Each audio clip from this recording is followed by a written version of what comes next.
Bismillahirrahmanirrahim. Alhamdulillahirabbil alamin. Allahumma shalli wa sallim ala sayidina Muhammadin miftahi babi rahmatillah adada ma fi ilmillah salatan wa salaman daimaini bidawami mulkillah wa ala alihi wa sahbihi.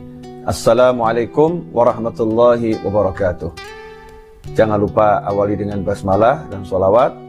Alhamdulillah kita bisa ketemu kembali dalam kajian satu hari satu ilmu. Di hari Rabu ini kita akan mengkaji tentang seorang sahabat yang ketika akan tidur membaca doa untuk memaafkan semua orang yang berbuat salah kepadanya, orang yang mencederai kehormatannya dengan mencaci, memaki, menggunjing dan lain sebagainya.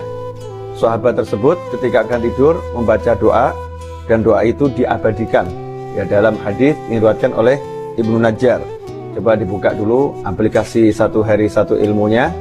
Yang belum punya, download di Play Store dengan mengetikkan satu dengan angka hari, satu dengan angka ilmu, satu hari satu ilmu.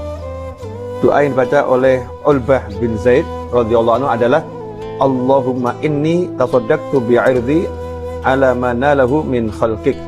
Ya Allah, aku sedekahkan kehormatanku yang dinodai oleh siapapun makhlukmu. Jadi kalau ada yang menggunjing, mencaci, memaki, menghina ya dan memfitnah, dia maafkan semuanya. Besok paginya ketika bertemu dengan Nabi Muhammad SAW, Rasul pun menyatakan siapa yang semalam menyedekahkan kehormatannya yang dinodai oleh orang lain, maka Ulbah menjawab, saya ya Rasulullah SAW.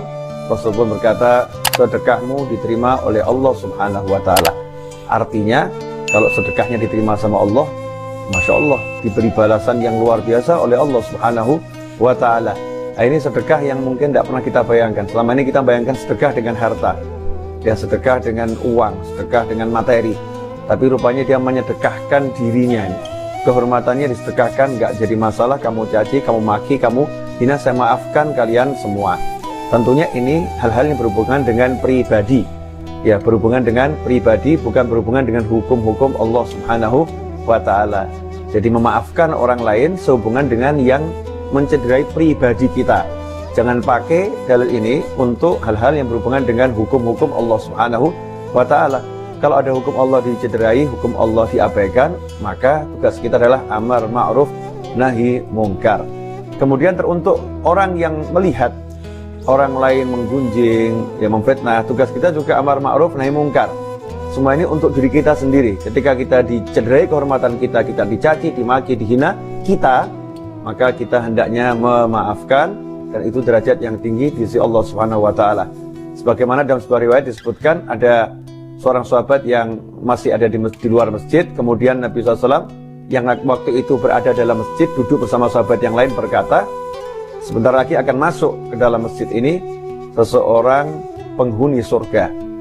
Nah, masuklah seorang sahabat yang biasa-biasa saja. Kemudian keesokan harinya Nabi SAW mengulangi sabdanya yang sama dan masuk sahabat yang sama 3 hari berturut-turut. Singkat cerita, sebagaimana sudah kita kenal kisahnya, ada sahabat Nabi yang penasaran kemudian bermalam di rumah sahabat tersebut. Setelah diperhatikan ternyata amalannya biasa-biasa saja. Artinya biasa saja itu amalan yang biasa dikerjakan oleh semua sahabat.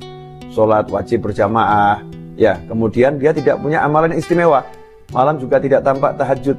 Ya, tidak memperbanyak sholat di malam hari, zikirnya juga tidak tampak banyak, pagi udah pergi ke pasar bekerja.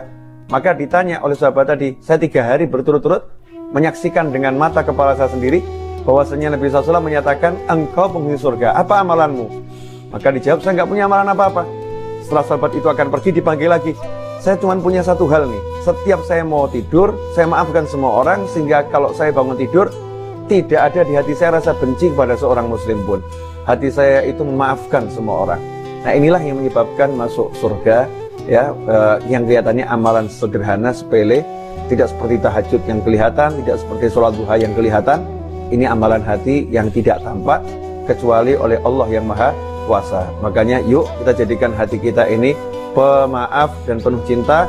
Jangan sampai menyimpan dendam, dengki, benci kepada siapapun yang sehubungan dengan hak-hak diri kita.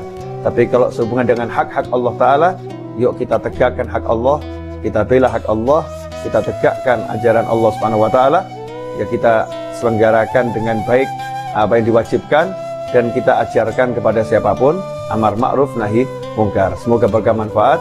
Wassalamualaikum warahmatullahi wabarakatuh. Wassalamualaikum warahmatullahi wabarakatuh.